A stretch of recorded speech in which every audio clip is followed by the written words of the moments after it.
Meus irmãos rubro-negros, sejam muito bem-vindos a mais um vídeo do canal Dom Ian Saudações Rubro-Negras. E neste vídeo vou falar, claro, sobre a vitória do Flamengo sobre o Vasco, o que nos levou à final do Campeonato Carioca e nos dá agora a possibilidade da revanche em cima do Fluminense um ano após perder o Campeonato Carioca de 2022. Vou falar sobre preços das camisas do Flamengo, nova contratação de estrela lá do Equador, vou falar sobre outros assuntos relacionados ao Flamengo, mas antes eu gostaria de pedir a você, irmão rubro-negro, irmã rubro-negra, que ainda não segue o nosso canal, por favor, siga o canal Dom Ian Saudações Rubro-Negras, é só apertar o botão inscrito, inscreva-se aqui embaixo, você não paga absolutamente nada. Por favor, não se esqueça também de deixar o seu like no vídeo, porque isso é muito importante para que o nosso conteúdo possa ir a outros irmãos rubro-negros. Bom, o Flamengo ganhou 3-1. Qualquer pessoa que tenha visto apenas o resultado final poderia pensar, bom, o Flamengo jogou muito. Não foi essa a realidade. Eu não vou aqui ver nada de positivo no trabalho do Vitor Pereira. Vou manter o que vem falando há muito tempo. O trabalho não vai evoluir. Vitor Pereira já mostrou o que podia mostrar no Flamengo, o que nos causou uma série de derrotas em títulos que eram importantes para esse começo de ano e até para o final, até para toda a temporada, falando aí do Mundial de Clubes. Vitor Pereira não tem comando do elenco, Vitor Pereira não vai bem com a diretoria, embora a diretoria tente endossá-lo, não há diálogo. Prova disso é o fato da diretoria não contratar jogadores que ele pede ou que ele diz que precisa, eu já vou falar sobre isso mais para frente. Vitor Pereira hoje está no Flamengo, e é daquele tipo de figura que tem nome de quem está vivo, mas está morto. É questão de tempo até que ele venha sair. Eu mantenho o que venho dito, o que venho dizendo em outros vídeos. Ele não fica até o final da temporada. Essa é a percepção que eu tenho. Posso estar errado, infelizmente posso estar errado, porque quero estar certo. O Flamengo começa na frente, um gol do Pedro, quando o time também já não jogava bem, mas tem talentos individuais e com lampejos consegue as vitórias. Foi assim, inclusive, na primeira partida. O Pedro faz o gol, depois o Capasso consegue empatar e aí vamos para o segundo tempo. O Flamengo era desesperador no segundo tempo, não conseguia chegar ao gol do adversário.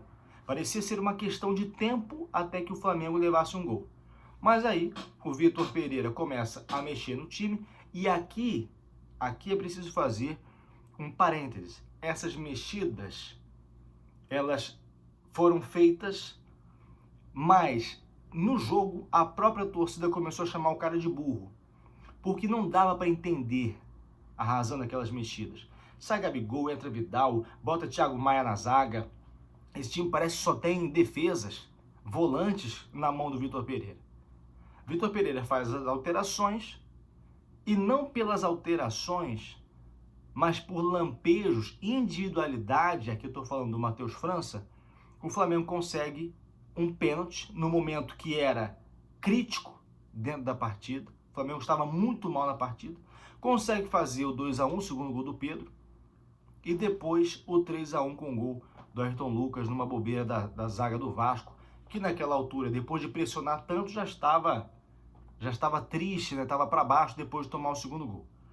Eu vi gente falando que foi o Vitor Pereira o causador da mudança no jogo, o causador na mudança da partida. Viu o Juca Kfouri, respeitado jornalista, dizendo, será que aquelas pessoas que chamavam o Vitor Pereira de burro, logo após o gol, o segundo gol, passariam a chamá-lo de gênio?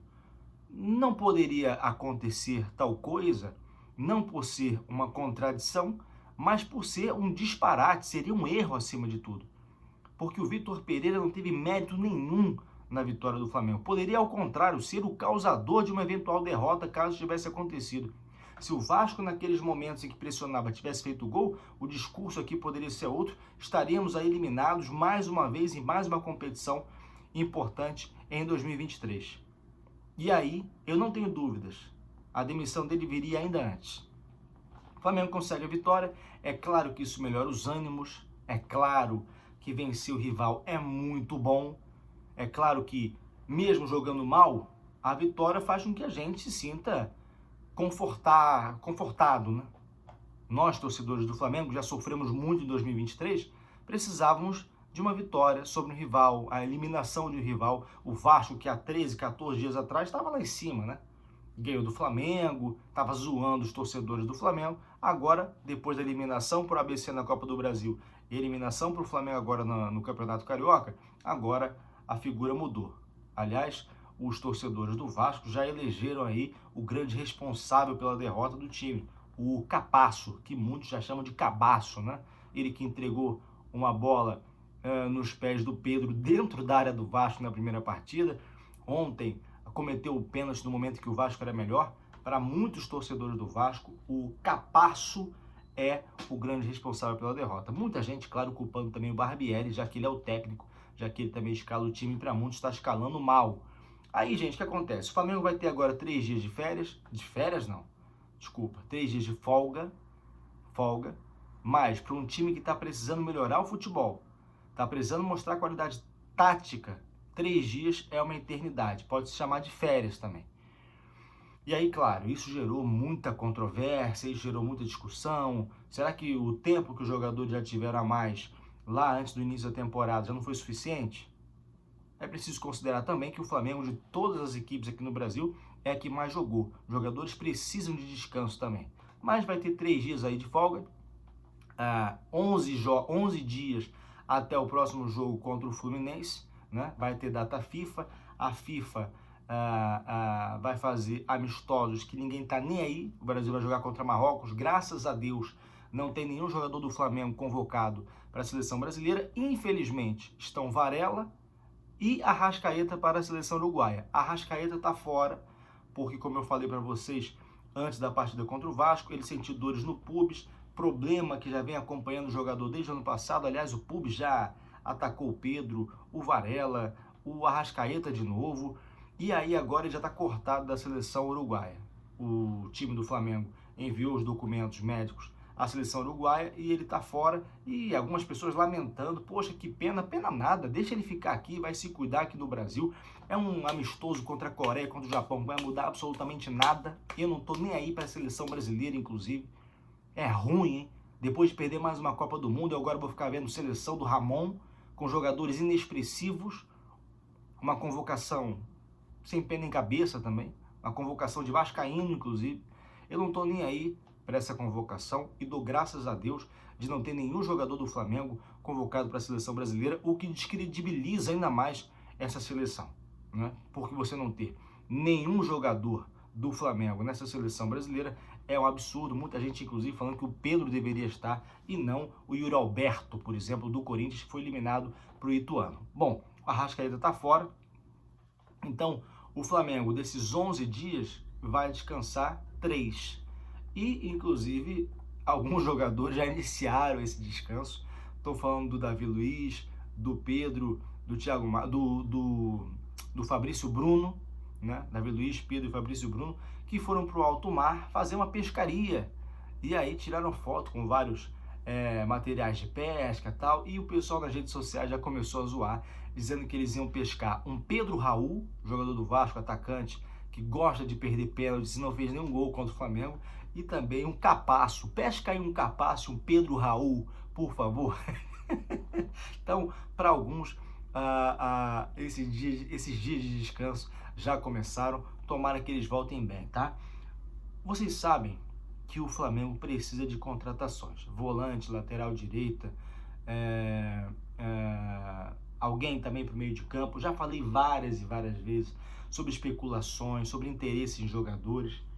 E um dos caras que também tem interesse na contratação de novos jogadores é o Vitor Pereira. Vitor Pereira ontem, inclusive, depois do jogo, falou que estava aguardando as contratações tanto quanto nós, torcedores, jornalistas. Ele disse que isso já está nas mãos da diretoria. Mas aqui eu gostaria de chamar a atenção para uma coisa. A diretoria não está dando ouvidos ao Vitor Pereira. Por isso que eu digo, Vitor Pereira não tem o apoio dessa diretoria e está lá, está jogado lá. Embora a diretoria tente passar o contrário. Eu mantenho o que venho dizendo ao longo do tempo. Acredito que após o Campeonato Carioca, nessa reavaliação do trabalho, ou nessa avaliação do trabalho, ele não venha permanecer. Aliás, hoje, o Sampaoli já foi demitido do do Sevilha, né? Ou melhor, do Valência, perdão, do Valência, e o Jorge Jesus, o Mister, tem contrato até maio. Então, dois aí que poderiam pintar no Flamengo, um deles. Já falei sobre isso em outros vídeos também. Então, o Vitor Pereira, ele pede jogadores, está na mão da diretoria, a diretoria não contrata. Não contrata. E digo mais, é temerário contratar jogadores a pedido de um técnico que não se sabe exatamente quanto tempo vai permanecer. A ideia de contratar o Ângelo, por exemplo, gastar 10 milhões num cara que, embora tenha 18 anos, marcou apenas 3 gols em mais de 100 jogos pelo Santos, era dele. Por quê? Porque o Vitor Pereira gosta de jogar com pontas. E se ele sai do Flamengo no meio da temporada, após o Campeonato Carioca, e vem outro técnico que não joga com pontas, o que você faz com os 10 milhões que investiu no Ângelo? Isso é furada. Contratar jogadores a pedido ou a gosto de um técnico que já mostrou que não sabe o que fazer com o elenco do Flamengo, que embora tenha peças boas, não sabe mexer com elas no tabuleiro, certamente não é um bom negócio. Então acho mesmo que a diretoria está aguardando, vamos dar tempo ao tempo. Esse cara sai, vamos investir dinheiro naquilo que realmente venha, ou em pedidos que venham de um técnico que sabe o que está fazendo. Essa é a minha ideia. Bom, em relação às camisas do Flamengo, vocês podem verificar que a maioria das camisas que eu uso aqui são velhas. Essa aqui é a mais nova que eu tenho, que eu ganhei no meu aniversário do ano passado, 2022. Há uma porque os preços realmente são muito caros, mas há duas porque eu realmente também gosto de camisas antigas do Flamengo. Mas tem um tipo de torcedores no Brasil que, independentemente de gostos, não consegue ter camisas originais, porque elas são muito caras. Aliás, é difícil você pegar algo que não seja caro aqui nesse país. E a Adidas hoje informou que vai aumentar o preço das camisas. Flamengo, São Paulo, Atlético Mineiro. Então a camisa do Flamengo, que já está na faixa de R$350, vai passar para R$400. É claro, falar que é um absurdo é chover no molhado. Uma caixa de ovo aqui no Brasil hoje é R$25. Uma caixa com 30 ovos. Estou falando de ovo. A banana é R$7 um quilo. Então, assim, a gente é muito otário também aqui nesse país para poder gastar dinheiro com coisas que não valem tanto. O camarada, ele é artista, ele vai fazer show aqui no Brasil, ele dobra o preço, porque sabe que aqui se paga. Um celular que é um valor X lá fora, aqui é 2X e as pessoas compram. Então mesmo se aplica às camisas. Eu não sei o que poderia ser feito para tentar evitar que esse aumento venha a acontecer, acho até que nada poderia ser feito, mas assim, fica o registro do absurdo que é, fica ainda mais difícil para que as pessoas possam ter acesso à camisa do seu time do coração. Eu realmente lamento que assim seja, mas essa é a realidade atual. O preço das camisas vai aumentar, como já aumentaram o preço dos ingressos, como aquilo que é bom ou aquilo que é normal, né, ou que deveria ser normal, passa a ser cada vez mais difícil para a grande maioria dos brasileiros.